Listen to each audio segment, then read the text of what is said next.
I just need, like, a moment to process everything. It's okay. I'm fine. It's fine. It's all fine, guys.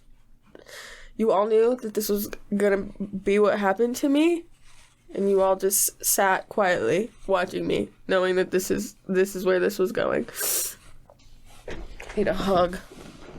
Okay, hey, what's happening, guys? So my name's Chad, this is Maple, and Maple has just seen The Lord of the Rings, Return of the King. Yes. And so we decided we're going to talk about it, so this is our review. Yeah. Okay. Well, where do we begin? Even, I'll just say, like, I know through this reaction video, I feel like I didn't talk as much. I think partly just because there's a lot of crying. There's a lot of fighting. Yeah. I'm just like, yeah. I understand where the comments were at now, where people were saying, oh, like, no, that's not, wasn't the battle. You're like, I thought that was the battle. It was like, no. that was a battle, and then this is a battle, and then this is a battle, and then there's another battle over there. Right, basically, yeah. Oh, and then there's like one last battle. Yeah. But at least that one got to get circumvented, but yeah. Battle after battle, and each time it's not looking great. Yeah, they do that a lot. Almost every battle, there's like a big linchpin, like last second kind of, ghost from a mountain show up or something. I just think, like, the main thing that's probably just because, it's the end of the movie, is, like, I'm just, like, glad that, because, like, I was really worried, and I think Frodo was worried, too, that, like, kind of watching Smeagol, whether or not that would be his reality. Mm-hmm. And so I think the biggest relief that I had was, like, seeing that Frodo, like, he has, like, a little monologue at the end that some scars are very deep and they stay residual with you forever. Yeah. But to see him still get out of it, okay. Yeah, get to go with the elves and all that. And he was ultimately okay. How'd you feel? Did you guess what was going on there that he was going to go to? No. It was, like, Bilbo, did you feel like whatever. Sam and those guys? You're like, no, yeah, Frodo. Bilbo, no. Stuff that, like I said, there was hardly any talking because it was just tears almost the whole time. And Gandalf, too. Yeah. Again. Yeah. Mm-hmm. I was like, bye, I guess, again. It's like they all needed to be there to do the thing, and then it's like, okay, it's done. Frodo also was messed up because getting stabbed by that Morgul blade a long time ago. So it's like, there's all those. It'll probably help him to go, that will never heal from what I understand. So it'll help him to be. But him having to separate from Sam again was like just too much. Like, no, Sam did so much to save you. Sam has his family, which is beautiful. He's got that beautiful little girl. Well, oh my gosh, I cry every time, dude. When he starts talking about how, like, what's her name? Do you remember? I forgot her name. No, but it's the girl that he was supposed to dance with in the beginning in the first movie, and Frodo's like, "Oh, go dance with her, stop being," and it's like, oh, and he's like, "How if I married anyone, I would have married her. I would marry her," and I'm like sitting there. I think I just kept saying, how are they going to get off? How are they going to get out? Can they get out? Can they get out? And then Gandalf on a motherfucking eagle. But right before that, though, Frodo's like, I'm glad to be here at the end of all things with you. And you're like, they're going to die. Everybody just kept saying he was going to die. And I was like, no. They're going to freaking die. I want to talk about how unbelievably kick-ass I think Smeagol's whole thing is. I love how big of a deal he ends up being. Like, it's almost like all this couldn't have happened if it wasn't for Gollum, right? For Gollum. So let's talk about the beginning. Yeah, really terrifying. Wasn't that crazy? Extremely graphic and intense. Mm-hmm. It's probably the most close to, like, real that you get in terms of like, because most of it's just them battling and sword fighting. Fantastic. It's just kind of. Isn't something so much that we see now. Absolutely. Where that was very personable. Mm-hmm. Like, so it was a lot to start the movie with, and it just adds this horrible layer of stress because you end the last movie with him just, like, coming up with this plan. Exactly, right. Of saying, we'll have her kill them, and then we'll get the ring back. And so to see this past version of him getting the ring killing his friend. They were just fishing. So messed up, right? So messed up. So messed up. Also, that's Andy Serkis playing him, who is the actor who does the mocap for Gollum. Yeah. So I thought that was cool that they, like, you know, got to show you kind of what he would look like stripped down. Yeah. And then how over so long. Watch him decay, basically. So sad. It's so gruesome. Yeah, and again, it ties into that watching Frodo. Is he going down the same path? Like, is he ending up in the same position as him? When they start talking about, do you remember the Shire? Sam I know, that part makes me cry, do you remember the Shire? Yeah. Do you remember the taste of strawberries? It's like, I can't remember. And he doesn't. And so good.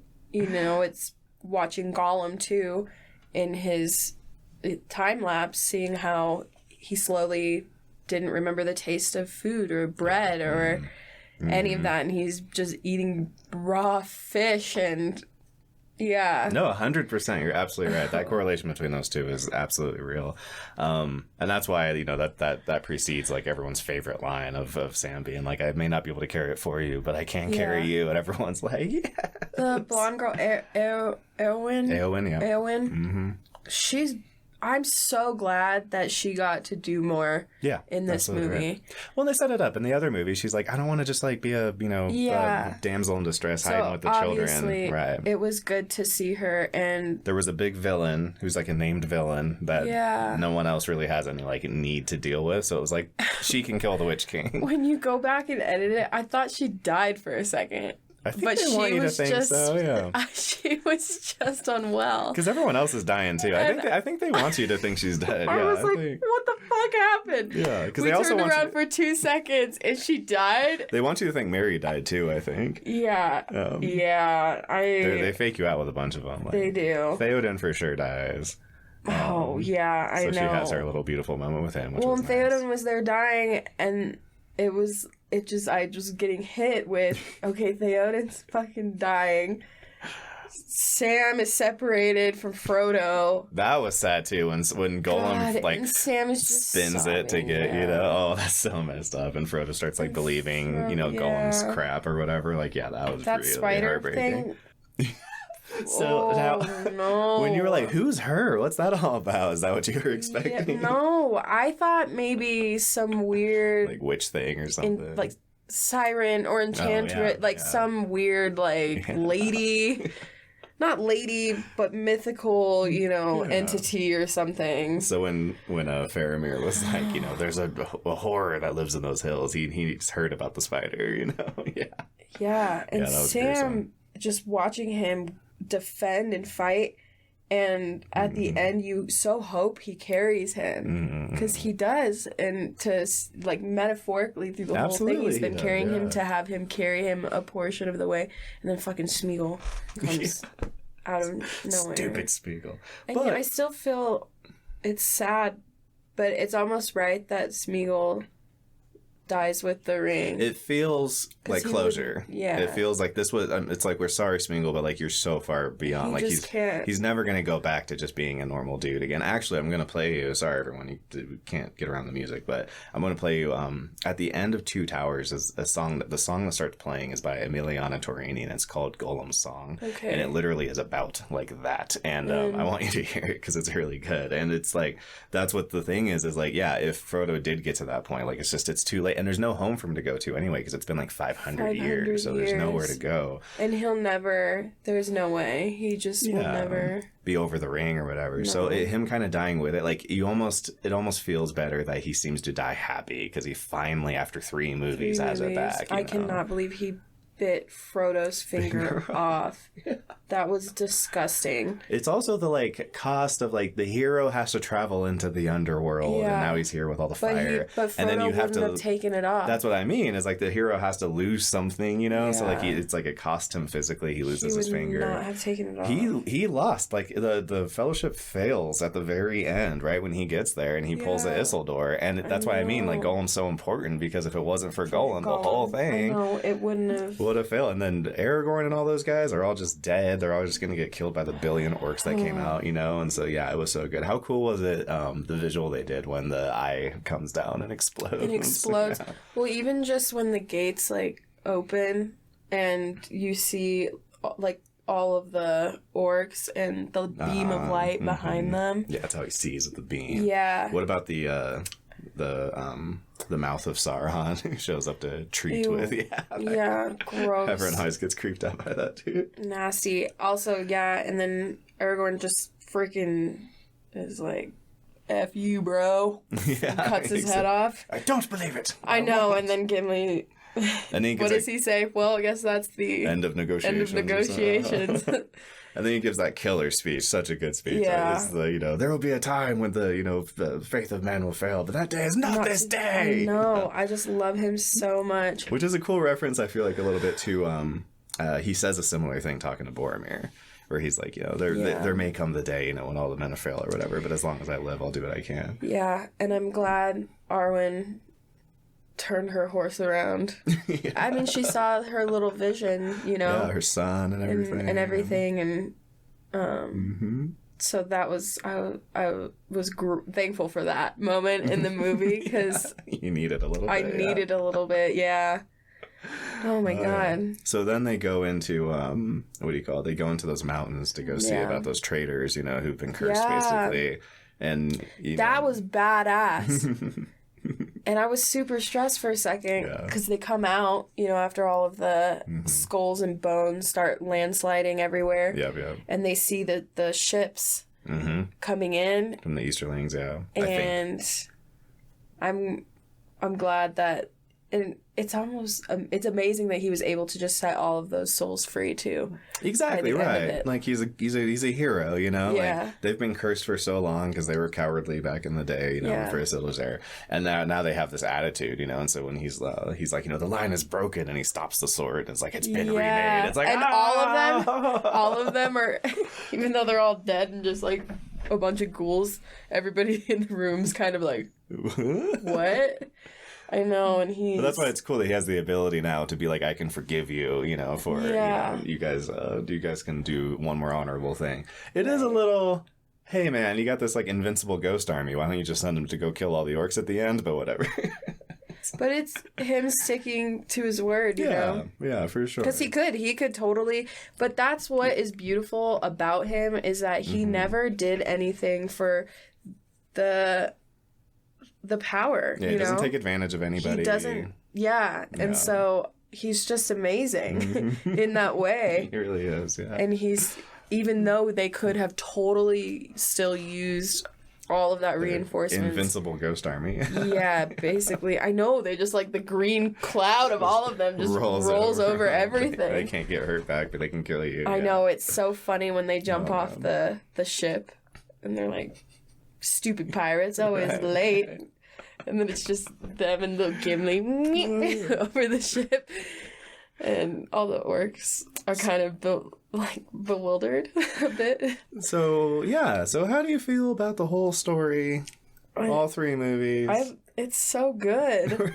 It's probably one of the best series I haven't watched, obviously, much of anything. But this was great. I'm absolutely in love with it. Yeah.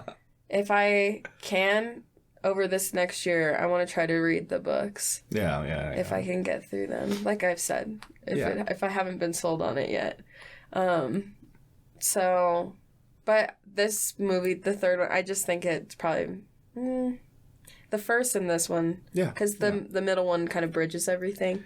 Yeah, so it's just tough because it doesn't get to start much. I like and it doesn't the get to lightness. End much, I like the lightness. Some of it's a little bit more light in the first movie for me. Yeah, more of the feel good stuff is in the first one. And then I think the last movie just gave me a lot of things that I couldn't have ever expected or predicted. Yeah, right. From the bridging through the second movie. So. It's also cool to see I feel growth, closure. I feel closure and fulfilled and sad. Faramir's jerk-off dad finally dies. Oh, that was so horrible. It was so horrible, right? He was still alive. Like, he was just going to burn his son to death. I know. And part of me felt like there was something in him that was doing it intentionally.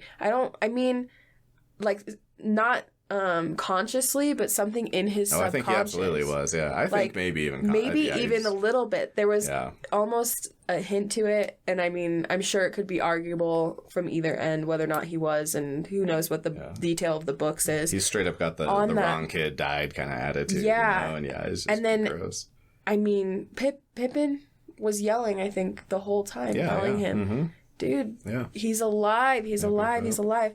And part of him, Gandalf finally shows up and is like, I'm done with you, man. Wanted an excuse for him to die. Like, I think so. I think he wanted them to like just both die and he can like end the reign or whatever. Yeah. Because he was such a little, defeatist about the whole thing anyway. And he just seems to hate his son. You know, he just had such a boner for Boromir. He hates poor Faramir. I know, who's really trying his best. Faramir is great. He's a good dude. He is. He's a really good dude.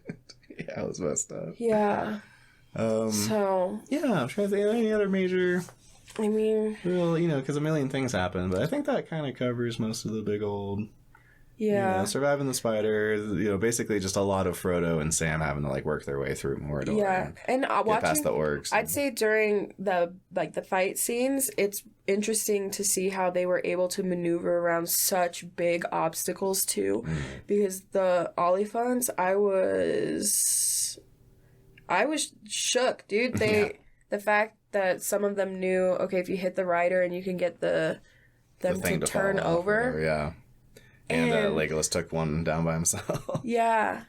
Gimli's like, that still counts as one. Arwen's blonde girl, too. Again, watching her run through and just like slice the tendons on the legs, too. Right. And she's like, steer left, this way, that way.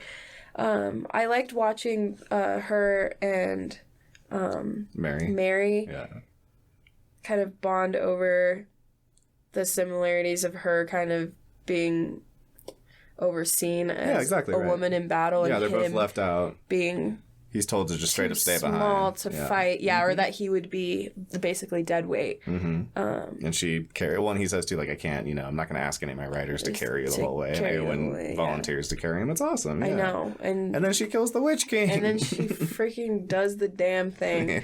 Yeah. So she also cuts one of those Felbeast heads off, Yeah. No, she at the end, and she was just moving and doing everything right. Her poor arm, though.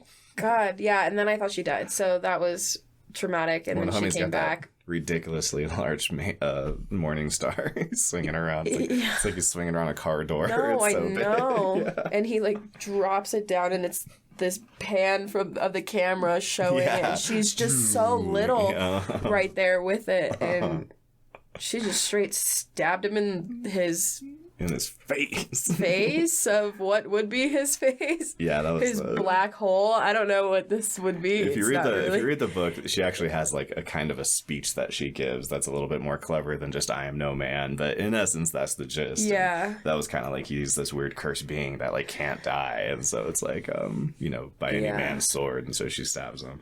In the book, he's not actually dead, but basically his spirit is like so weak it'll take him like thousands of years to try to like come back, Yeah. Or physically manifest into kind of like something Sauron's again. issue, right? Yeah. I've never wanted to poke an eye more in my life. You ever just the stupid just poke him in the stupid Sauron's eye. Stupid face, yeah. Stupid face. Eye. And his stupid little eye. All this because of this jerk face who just wants to, I don't even know what he wants. Like, everything's gonna suck, so I don't... What's your deal? You just want it to all be Orkland? It's like, Orkland. Why can't you just come back and be nice? Cloudy. Go live in Portland, bro. Go hang out with the Shire. Cloudy over there. Mead, It'll be fine. Good golly, man. He was an elf. Where it rains, be like clouds, Yeah, he wasn't an elf, but he had elf form, Yeah. So. But, so maybe in the future... give it a little bit of breathing room, but maybe pop into the Hobbit trilogy so we can get basically all the kind of setup for what happens for this. At least also tells the story of, like, you feel like you're coming into the end of Bilbo's story. And so it's like, the Hobbit's cool because you really get... And it's also nice because for a good chunk of it, it is a pretty small story too. So it kind of has that little Dungeons and Dragons feel of like, okay, this group of guys have to go and find this thing and blah blah blah. And you kind of get how Bilbo, finds the ring and all that kind of stuff. And you also get to run into the only dragon in the whole series, like the last dragon. Oh, okay. And so, yeah, if you think Fellbeast are cool, there's a real dragon who's a lot more of a problem. Yeah, not the freaking Nazguls, man. And their little Fellbeast, so... Yeah. So, yeah, what would you rate Lord of the Rings out of 5? 5 out of 5. Yeah? 10, 5,000. 5 million out of 5. I really enjoyed It's good to it. hear. No, it's good stuff. I love it, I'm gonna too. this has, and just this whole experience of being able to film the reactions and share it with people, I think makes it so much more special for me. Yeah, I agree. Because not only do I get to hear how it's affected people, but I never really understood how much certain things in pop culture have influenced people's lives. Yeah.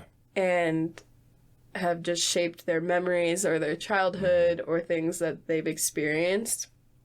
And so my experience is different, but I feel like it's almost just as big. Well, and it's cool because they get to, I like that they get to, I think one of the points of stories is to kind of show you this is what the model of this archetype is. Yeah. And when you think about, like, am I being an upright person, you Yeah. can compare yourself to, it's like, I want to be brave like Aragorn, and I want to be a strong, stalwart friend like Sam. Yeah. And I want to be, what do you call it? Unfaltering. I want to be able to, No, the move symbolism through with difficult it. things like Frodo does. Yeah, the it's symbolism through the movie is incredible. Yeah. And the overall message of friendship and courage and you can do things together, but you're just as strong alone, Or even if you feel like you're too small for something. Exactly. Yeah, exactly. Because even at the end, watching all of them bow down, like, yeah, that's a powerful moment. Yeah, to, my friends, you bow to no no I one. was crying because Yeah. I just thought back to thinking, like, no person is too small. Yep. You're never too small to make a huge impact, and just the love and the light and the hope, even though it was so sad. Because I think for me, Frodo's right. There are some scars that just will not, after that, because I feel happy at the end, but it's so bittersweet. Yeah, for sure, right. It's a lot of the hard friends to are dead, just and go back to normal, or or look at it how I felt when I was in the first movie, you know. And poor Sam having to go and, like, write about it all and stuff and just miss his friend, Yeah. You're happy for him because, he got married, he has a beautiful little girl and everything, but then it's like, his friend's gone, Yeah. and that's very bittersweet for him too, but he gets to go and kind of, not just be like someone's second hand now. It's like, to go tell your own adventures, and I think that's very beautiful and cool, so... Yeah. All right, guys. Well, that was the whole of The Lord of the Rings. We did it. It only took us about 9 hours of footage, and we got it done. So, if you want to see the full reactions to these things, go check them out on Patreon, because these are going to be chopped into a bunch of little bits for YouTube, and expect those to come out over the following days. So we will catch you guys later. We love you. Love you. Bye.